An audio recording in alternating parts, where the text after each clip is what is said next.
Hello guys, happy weekend everyone. Ayan, so nakalimutan ko guys, Friday na pala. So wala pa pala akong video. So kagigising ko lang, ayan. So super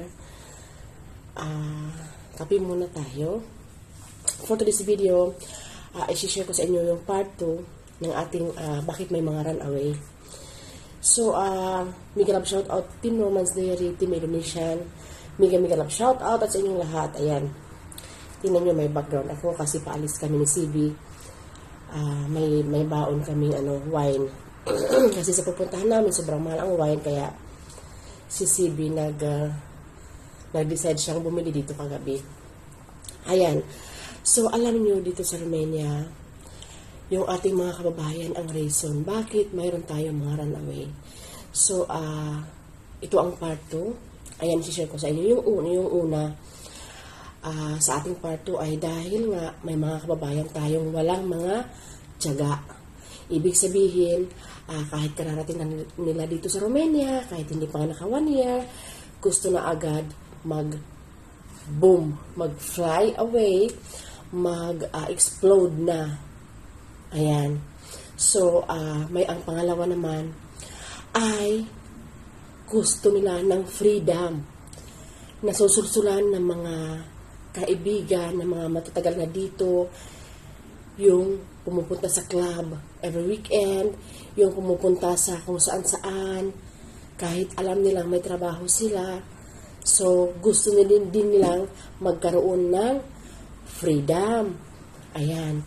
So, yung pangatlo naman, ayan, ay gusto malaki agad ang sahod. Gusto agad matulad ang sahod sa mga matatagal na dito. Kahit ang sahod nila, sabihin natin 500, 550, 600, gusto agad maging 1,000 kahit 4 months, 5 months pa lang dito. So, yung pang-apat naman ay gusto maghanap ng AFAM.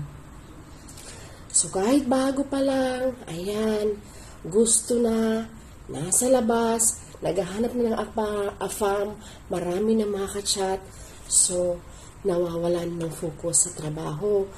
Alam niyo kung bakit? Kasi syempre si AFAM gustong makipagkita.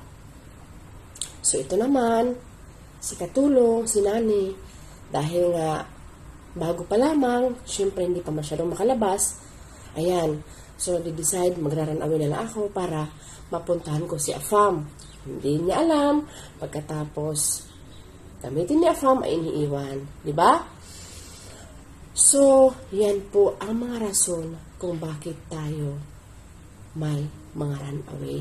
Yan ay base lamang sa aking opinion. So, please lang, isipin po natin ang pagpunta natin dito sa Romania ay para magtrabaho, para maipapadala tayo sa ating pamilya na naiwan sa Pilipinas.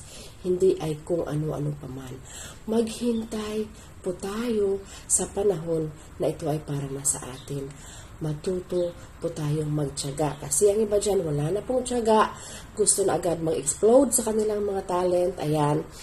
So, wala na. So, please, isipin po natin ang purpose natin. Ang purpose, bakit tayo nasa Romania, sino ang gumastos sa atin, ang mga nagastos natin galing sa ating bulsa. Isipin natin na darating ang panahon para sa atin. Antayin natin ang 5 years. Pag tayo ay 5 years na, mag-apply tayo ng residence na, at yan ay hawak na natin ang buhay natin katulad ko. Ayan, so opinion ko lamang yan ha. So mag-iingat po lahat. Again, pasensya na kayo sa mga eyebags ko kasi kagigising ko lang. Ingat po lahat and happy weekend ulit. Bye!